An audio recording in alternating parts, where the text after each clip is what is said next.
Joe Smiles here, Uncensored Natty Pro. I help overweight and obese people lose fat permanently. I'm also a rehab and strength conditioning specialist, and I work with a renowned orthopedic surgeon who has a tendon pain clinic on Harley Street in London. This is part one of 3 parts called How Your Brain and Your Fat Cells Make You Fatter or Slimmer. In this part 1, I'll talk about one of 2 fat cells, namely leptin, and how it affects your brain. In part 2, I'll talk about how leptin affects parts of your brain that control your appetite, behaviour and cognition. And in part 3, I'll talk about the second fat cell, adiponectin, and how it affects your brain and your endocrine system.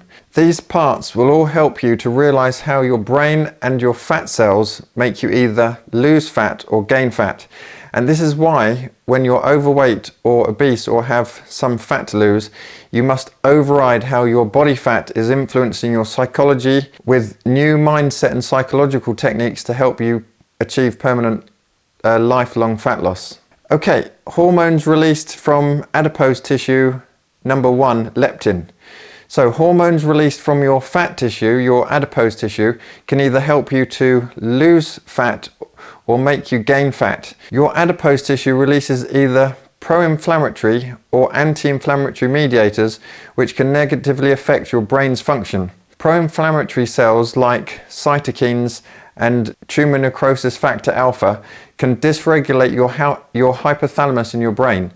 So your hypothalamus is your body's control center, regulating hunger, thirst, temperature, sleep, and hormone production. Pro-inflammatory mediators released from your adipose tissue cause dysregulation to your hypothalamus, thereby negatively affecting your brain's function, such as decision-making skills, and leading you to make more behaviors and thoughts that further lead to fat gain. There are 2 key hormones released by your adipose tissue.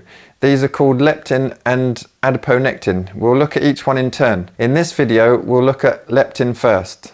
Leptin and leptin resistance. Leptin is often referred to as the satiety hormone. It signals to your brain, particularly your hypothalamus, about your body's energy status. When you release higher levels of leptin, it signals to your hypothalamus that you're full and therefore reduces your appetite drive. However, when you lose body fat, your adipose cells release less leptin. Conversely, when you gain fat, your adipose tissues release more leptin. As you lose body fat, your adipose cells release less leptin, which sends signal to your hypothalamus to tell it that you're losing fat and you're losing energy stores. This triggers your hypothalamus to tell you to increase hunger and slow your metabolism in terms of moving less and eating more. This is why some people can feel hungrier when they're losing body fat. Conversely, when you gain body fat, your adipose tissue releases more leptin, which sends signals to your hypothalamus to tell it that you're gaining fat, and this makes you think about stopping eating. This increase in leptin with increase in body fat gives you a sense of satiety. However, here's the big kicker. This is a bit of a paradox. As you gain body fat over time, your hypothalamus can become dysregulated and you become leptin resistant. So even though you gain fat and therefore increase leptin levels to tell your hypothalamus to stop you from eating, over time this fat gain dysregulates your hypothalamus. Your hypothalamus becomes less sensitive to leptin. Even though leptin levels may be high due to excess body fat, your hypothalamus doesn't receive or respond properly to the leptin signal. Your brain mistakenly interprets this as a state of leptin deficiency, as if your body is starving despite having ample or excess fat stores. As a result, your brain triggers an increase in appetite and food intake while simultaneously decreasing energy expenditure, which can lead to further fat gain. So what happens with inflammatory mediators and your brain? Well, you gradually get fatter and your body develops chronic, systemic, low-grade inflammation as your adipose tissues release pro-inflammatory mediators like cytokines and tumor necrosis factor alpha. These pro-inflammatory mediators can disrupt signaling pathways in your hypothalamus, affecting the neurons that regulate appetite. This potentially leads to increased hunger. As your hypothalamus becomes dysfunctional, its neurons become less sensitive to leptin. This disrupts the feeling of fullness, so satiety, and this may lead to overeating. This is because the leptin signal isn't effectively stopping you from eating. This creates dysfunctional feedback loops where your increased body fat releases more leptin, but the hypothalamus doesn't respond to the increased leptin, so you become leptin resistant. Neurological dysregulation in your hypothalamus plus the increased inflammation can negatively affect your neurotransmitters in your hypothalamus, impacting your cognitive function, mood regulation, and your decision-making processes. Studies show that chronic inflammation, in this case from your fat stores, alters your hypothalamic function, and this contributes to overall cognitive impairment, executive functioning skills impairment, and impaired decision-making skills. This contributes to altered eating behaviours, and this could manifest as increased cravings for high-calorie, hyper-palatable foods and an inability to reduce the amount of food intake that you're eating. This creates a vicious cycle whereby you have impaired decision-making related to food choices and lifestyle behaviours, which then creates a further cycle of fat gain, leading to a negative feedback loop between more leptin released and more leptin resistance and more hypothalamic dysregulation. For example, a person with chronic inflammation due to obesity may struggle with remembering details, learning new information, or recalling tasks. This could mean they frequently forget appointments, have difficulty retaining information, or they struggle with learning new skills. Therefore, learning new skills regarding making better health, food, and drinking habits becomes more difficult due to your dysregulated hypothalamus from excessive eating. Even if a person knows what they should do, they'll still have difficulty acting out, or they'll think in ways that are detrimental to their health. Also, chronic inflammation can lead to damage in other areas of the brain responsible for memory, like the hippocampus and the prefrontal cortex. This disrupts the normal signaling that supports cognitive functions like memory and learning. Your hypothalamus in more detail. Okay, so let's talk about the hypothalamus. Your hypothalamus acts as your body's thermostat, maintaining a stable internal temperature. When your body becomes too hot or too cold, your hypothalamus triggers responses such as sweating or shivering to bring about your body temperature to a normal range. The hypothalamus monitors energy needs and fluid balance, and it controls your hunger and thirst signals, influencing when you feel the need to eat or drink. It does this by responding to the levels of nutrients and hormones like leptin, ghrelin, and insulin.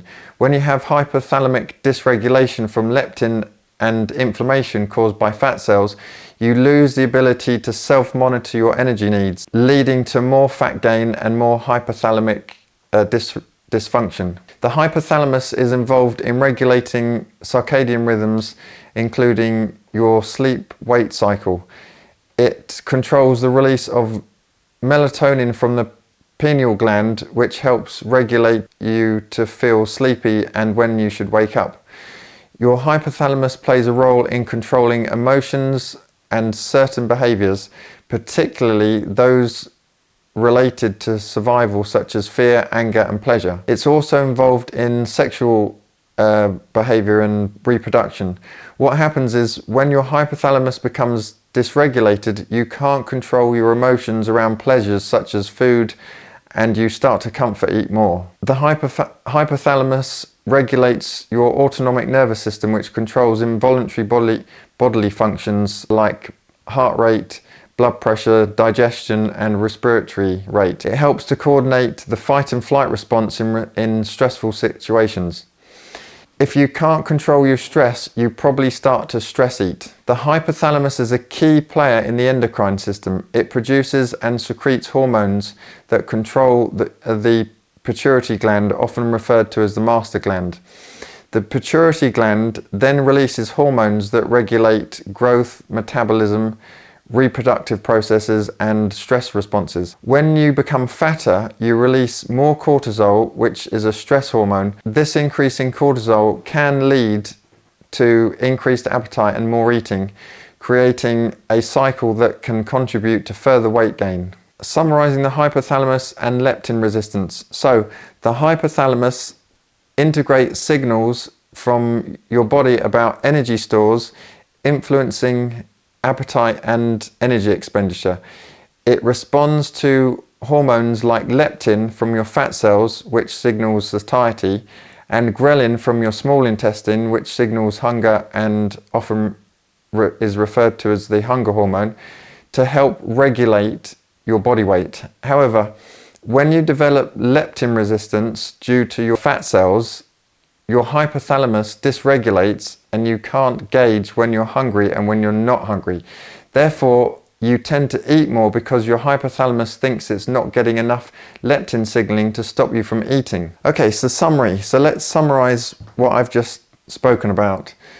So leptin, the satiety hormone, signals to your hypothalamus in your brain when you're full. However, when you gain fat, your adipose fat tissue produces more leptin.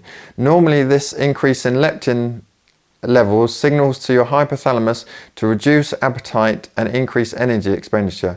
However, when there's a prolonged and excessive increase in leptin levels, your hypothalamus can become less responsive to leptin.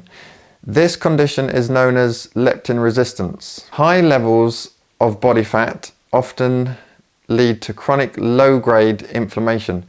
This inflammation releases pro-inflammatory cytokines, which can interfere with leptin signaling pathways inside the hypothalamus. So the inflammatory environment and other metabolic changes like elevated free fatty acids impair your hypothalamus's ability to properly respond to leptin. The leptin receptors become less sensitive in your hypothalamus. This condition, called leptin resistance, is worsened by chronic inflammation from excess fat, which disrupts your hypothalamus's ability to regulate appetite and other functions such as mood, sleep and stress. As a result, people may overeat, struggle with decision making and experience a cycle of further fat gain and cognitive decline. So in part 2, I'll discuss how a dysregulated hypothalamus and prefrontal cortex from leptin resistance and systemic inflammation from fat cells affects the way that you think and behave. If you're interested in how your mind and your brain play a big role in lifelong fat loss, you may want to buy my 2 ebooks on everything you need to know about your mind and your brain regarding permanent fat loss, and also my other book, Everything You Need to Know About Nutrition and Permanent Fat Loss. I'm currently writing these, so if you're interested you can DM me or send me an email and I can let you know ASAP when I'm selling them. Also, if you haven't already, subscribe to my channel for more evidence-based content. Give me a thumbs up if you like this kind of content and leave any comments or questions below. I like a good piss take, so you're free to do that. Also, why not book in a free video call with me regarding my fat loss course, or subscribe to my blog on my website fatlossos.com, and I'll see you in the next video.